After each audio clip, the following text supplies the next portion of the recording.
بسم الله الرحمن الرحيم الحمد لله والصلاة والسلام على رسول الله وعلى آله وأصحابه أجمعين أما بعد ناظرین کرام السلام علیکم ورحمۃ اللہ وبرکاتہ۔ منتخب احادیث کے عنوان سے اس پروگرام کے ہمراہ ہم آپ کی خدمت میں حاضر ہیں، اور اس سے قبل گزشتہ ملاقات کے موقع پر ہم پڑھ رہے تھے یہ حدیث کہ جس کا نمبر ہے ہمارے اس سلسلے میں حدیث نمبر 17، اور یہ حدیث صحیح مسلم میں ہے کہ جہاں اس کا نمبر ہے 1955، کتاب الصید والذبائح۔ اس حدیث میں رسول اللہ صلی اللہ علیہ وسلم کی طرف سے ہمیشہ کے لیے دنیا انسانیت کے لیے اور بالخصوص اپنی امت کے لیے جو قیمتی ترین پیغام ہے اور جو اہم ترین تعلیم ہے، تو اس کی مناسبت سے ہماری آج کی اس ملاقات کا عنوان ہے ہمیشہ احسان کرتے رہنا۔ فرمایا رسول اللہ صلی اللہ علیہ وسلم نے، ان اللہ کتب الاحسان علی کل شیء فاذا قتلتم فاحسنوا القتلہ واذا ذبحتم فاحسنوا الذبحہ وَلْيُحِدْ أَحَدُكُمْ شَفْرَتَهُ وَلْيُرِحْ ذَبِيحَتَهُ۔ رسول اللہ صلی اللہ علیہ وسلم نے ارشاد فرمایا، یقیناً اللہ نے ہر معاملے میں احسان کو ضروری قرار دیا ہے، لہذا اگر تم قتل کرو تو اچھی طرح قتل کرو احسان کے ساتھ، اور اگر تم ذبح کرو تو اچھی طرح یعنی احسان کے ساتھ ذبح کرو۔ اس سلسلے میں کافی تفصیل ناظرین کرام اس سے قبل بیان کی جا چکی ہے، اور آج کی اس ملاقات میں اسی سلسلے کو آگے بڑھاتے ہوئے یہ بات سمجھنے کی ضرورت ہے کہ رسول اللہ صلی اللہ علیہ وسلم کی طرف سے اس حدیث مبارک میں یہ جو تعلیم دی گئی ہے اور اس بات کی جو خبر دی گئی ہے کہ اللہ کی طرف سے ہر معاملے میں ہمارے لیے احسان کو ضروری قرار دیا گیا ہے، تو احسان یعنی بھلائی کرتے رہنا، یہ جو حکم ہے یہ زندگی کے ہر شعبے کو شامل ہے اور عام ہے۔ یعنی اگر کوئی ایسا معاملہ ہو کہ جس کا تعلق حقوق اللہ سے ہو، عبادت سے اس کا تعلق ہو، یا اس کا تعلق حقوق العباد سے ہو، ہمیشہ زندگی کے ہر شعبے میں حقوق اللہ کے بارے میں بھی اور حقوق العباد کے بارے میں بھی یہی حکم ہے کہ ہمیشہ جو کام کیا جائے اچھے طریقے سے انجام دیا جائے۔ اور مزید اس سلسلے میں جب تفصیل بیان کی جائے گی تو ہمیں اس بات کو یوں سمجھنا چاہیے کہ کچھ کام ایسے ہیں کہ جنہیں مأمورات کہا جاتا ہے۔ مأمورات یعنی وہ کام کہ جن کا دین اسلام میں اور اسلامی شریعت میں امر یعنی حکم دیا گیا ہے کہ اللہ کی طرف سے یا اللہ کے رسول صلی اللہ علیہ وسلم کی طرف سے امر یعنی اس کام کی انجام دہی کا حکم دیا گیا ہے۔ چنانچہ یہ جو مأمورات ہیں کہ جن کا حکم دیا گیا ہے، تو اس سلسلے میں احسان کے معنی یہ ہوں گے کہ ہر وہ کام کہ جس کا حکم دیا گیا ہے تو اسے خوب اچھی طرح انجام دیا جائے، کہ فرائض و واجبات کی پابندی، پھر مزید یہ کہ ایسے کام جو کہ سنن و مستحبات یا نوافل ہیں یا آداب ہیں، کہ نہ صرف یہ کہ فرائض و واجبات کی ادائیگی کی پابندی ہو، بلکہ فرائض سے بڑھ کر مزید یہ کہ وہ کام جو کہ اگرچہ فرض تو نہیں ہے لیکن سنت ہیں یا مستحب ہیں، پسندیدہ ہیں، تو ان کی ادائیگی کا بھی اہتمام کیا جائے۔ تو گویا مأمورات کے سلسلے میں احسان کہ یہ معنی ہو گئے۔ اور اسی طرح بہت سے کام جنہیں محرمات کہا جاتا ہے، یعنی جنہیں دین اسلام میں حرام قرار دیا گیا ہے، تو محرمات کے سلسلے میں احسان یعنی اچھائی کرتے رہنا، بھلائی کرتے رہنا، تو اس کے معنی یہ ہوں گے کہ ہر وہ کام جسے حرام قرار دیا گیا ہے، جس سے بچنے کی تاکید و تلقین کی گئی ہے، تو اس سے بھی بچنے کا اہتمام ہو۔ اور مزید یہ کہ ایسے کام جو اگرچہ حرام تو نہیں ہیں لیکن مکروہ ہیں، ناپسندیدہ ہیں، یا جن میں شبہہ ہے، تو اس قسم کے تمام کاموں سے بھی اجتناب کرتے رہنا۔ اور اس کے بعد یہ کہ مقدورات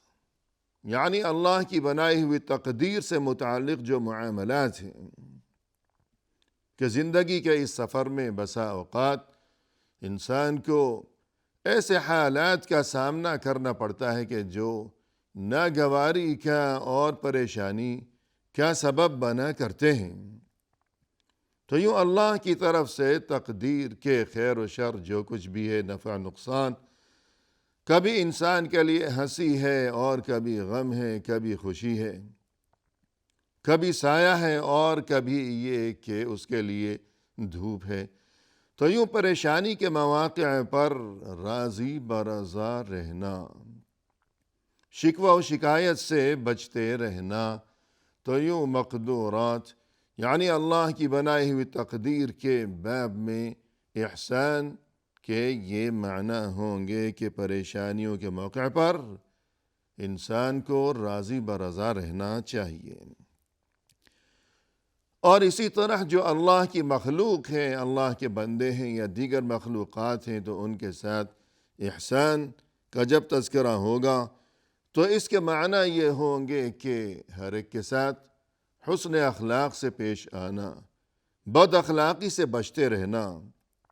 اور یہ کہ خوش اخلاقی کیا ہمیشہ مظاہرہ کرتے رہنا، تو یوں بندوں کے ساتھ رویہ و سلوک اور معاملات کے باب میں احسان کا یہ طریقہ ہوگا۔ مثلا قرآن کریم میں اللہ سبحانہ وتعالی نے فرمایا کہ وَبِالْوَالِدَيْنِ إِحْسَانًا، تم اپنے والدین کے ساتھ ہمیشہ اچھا سلوک ہی کرتے رہو، اچھا سلوک، احسان، اور احسان کے بارے میں ہی ہماری گفتگو چل رہی ہے، تو یوں والدین کے ساتھ احسان۔ اور فرمائے کہ وَقُولُوا لِلنَّاسِ حُسْنًا، لوگوں کے ساتھ تم ہمیشہ خوش اسلوبی سے گفتگو کیا کرو۔ حسنہ کا لفظ یہاں اور یہ کہ احسان، یہ ایک ہی چیز ہے،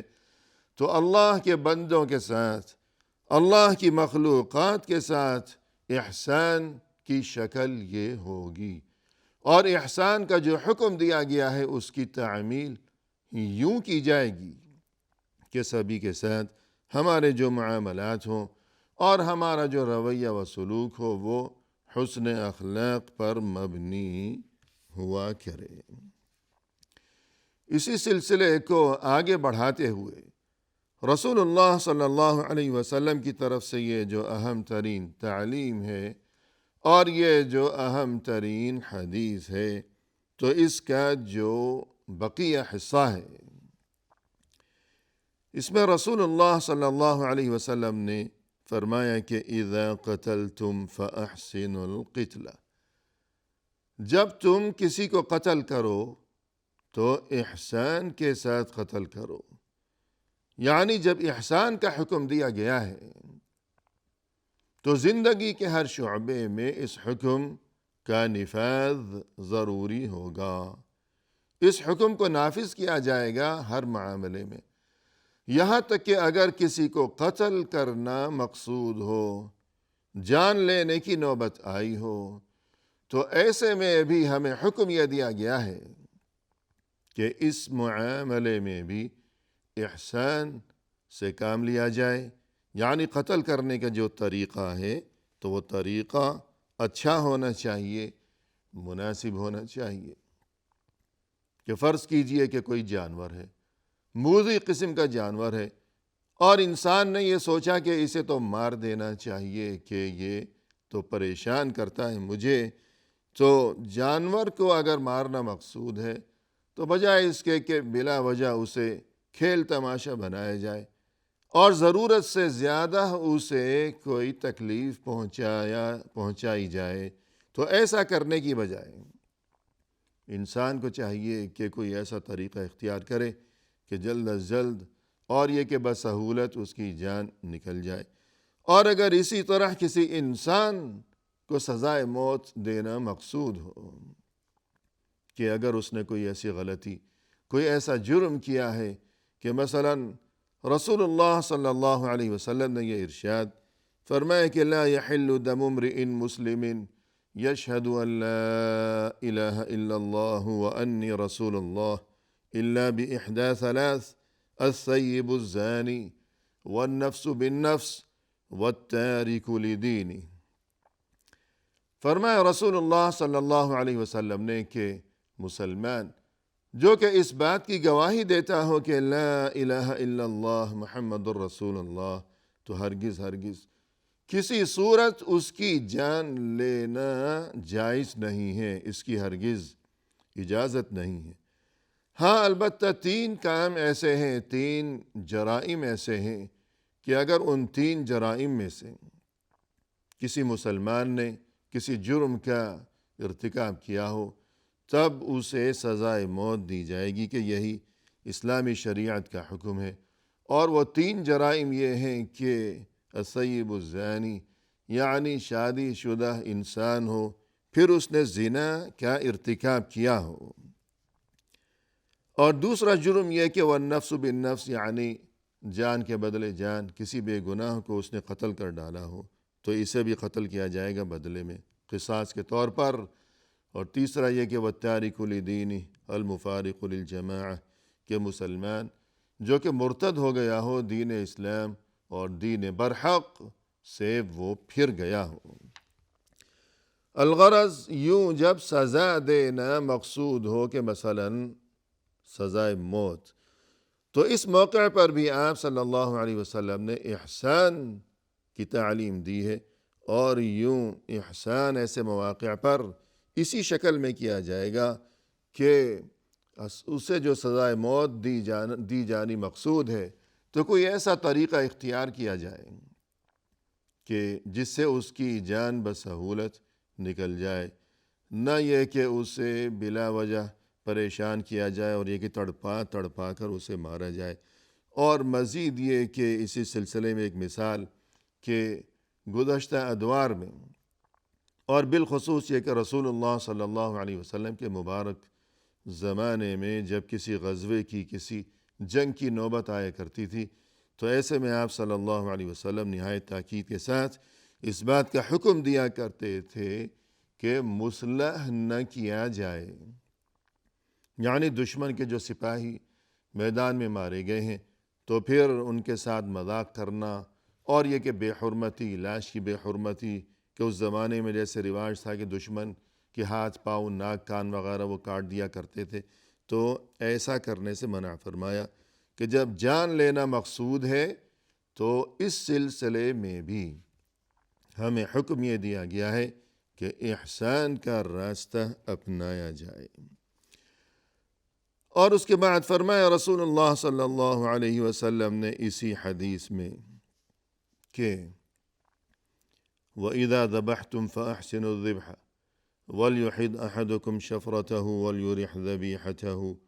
کہ جب تم جانور کو ذبح کرو تو احسان کے ساتھ ذبح کرو، اور یہ کہ چھری کو تیز کر لیا کرو تاکہ جانور کو تکلیف نہ پہنچے۔ تو گویا اس معاملے میں بھی، یعنی جانور کو ذبح کرنے کے معاملے میں بھی احسان کا حکم دیا گیا، اور اس کی وجہ یہی ہے کہ دین اسلام میں رحمت و ہمدردی کا نہایت سختی کے ساتھ حکم دیا گیا ہے، اور یہ کہ سنگ دلی اور ظلم و زیادتی یہ ایسی قبیح ترین صفات ہیں کہ ان سے ہمیشہ بچتے رہنے کی تاکید کی گئی ہے۔ تو رحمت و ہمدردی اور نرم دلی، یہاں تک کہ جانوروں کے ساتھ بھی رحم دلی کا معاملہ ہو، احسان کا رویہ اپنایا جائے کہ جانور کو ذبح کرنا مقصود ہے کھانے کے لیے، کہ مثلا بکری ہے یا کوئی بھی جانور ہے، تو فرمایا رسول صلی اللہ علیہ وسلم نے کہ اس کے ساتھ بھی احسان کا معاملہ کیا جائے، مثلا یہ کہ چھری کو خوب تیز کر لیا جائے تاکہ جانور کو تکلیف کم سے کم ہو۔ اسی طرح ایک بار رسول اللہ صلی اللہ علیہ وسلم نے ایک شخص کو دیکھا، جیسا کہ اس حدیث میں تذکرہ ہے کہ عن ابی سعید الخدری رضی اللہ عنہ قال مر رسول اللہ صلی اللہ علیہ وسلم برجل وهو يجر شاة بأذنها۔ آپ صلی اللہ علیہ وسلم نے ایک شخص کو دیکھا کہ وہ بکری کو کان سے پکڑے ہوئے گھسیٹا چلا جا رہا ہے، گھسیٹ کر اسے لیے جا رہا ہے، کان سے پکڑ کر گھسیٹ رہا ہے۔ فقال رسول اللہ صلی اللہ علیہ وسلم، تب آپ صلی اللہ علیہ وسلم نے اسے مخاطب کرتے ہوئے حکم دیا، دع اذنها وخذ بسالفتها، کہ ارے اس کا کان چھوڑ دو اور اسے گردن سے پکڑو، یعنی تم اسے گھسیٹے لیے چلے جا رہے ہو کان سے پکڑ کر، تو کان تو نازک چیز ہے اور ممکن ہے کہ یہ کان جو ہے اس کا یہ ٹوٹ جائے، الگ ہو جائے، تو کان سے اسے کھینچنے کی بجائے گردن سے پکڑو تاکہ بکری کو تکلیف کم سے کم ہو۔ اور اسی سلسلے میں امام احمد رحمہ اللہ نے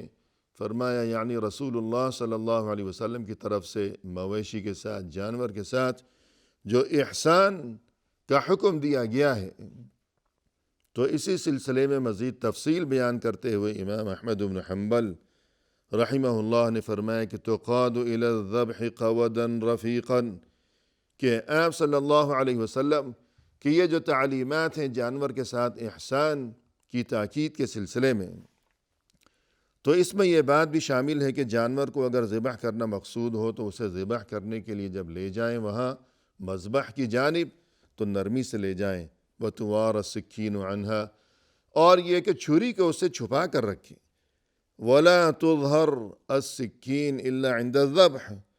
اور یہ کہ عین ذبح کرتے وقت ہی چھری کو ظاہر کیا جائے۔ امر رسول اللہ صلی اللہ علیہ وسلم بذلك ان توار الشفار، کیونکہ رسول صلی اللہ علیہ وسلم نے یہ حکم دیا ہے کہ چھری کو جانور کے سامنے ظاہر نہ کیا جائے، کیونکہ جانور چھری دیکھ کر سمجھ جاتا ہے، اگرچہ وہ بے زبان ہے، نا سمجھ ہے، بے شعور ہے، لیکن اس کے باوجود اللہ کی طرف سے اسے اتنا شعور دیا گیا ہے کہ وہ بھی موت کو اور موت کے آثار کو پہچانتا ہے، لہذا بکری ہو یا گائے یا کوئی بھی جانور ہو کہ جسے ذبح کرنا مقصود ہو، تو چھری دیکھ کر وہ سمجھ جاتا ہے کہ اب مجھے ذبح کیا جانے والا ہے، تو پہلے سے ہی چھری اس کے سامنے ظاہر نہ کی جائے کہ قبل از وقت ہی وہ بیچارہ بے موت ادموا ہو کر رہ جائے گا۔ الغرض، زندگی کے ہر معاملے میں خواہ اس کا تعلق حقوق اللہ سے ہو یا حقوق العباد سے ہو، ہمیں ہمیشہ احسان کا حکم دیا گیا ہے۔ اسی کے ساتھ ناظرین کرام فی امان اللہ، وآخر دعوانا ان الحمد للہ رب العالمین۔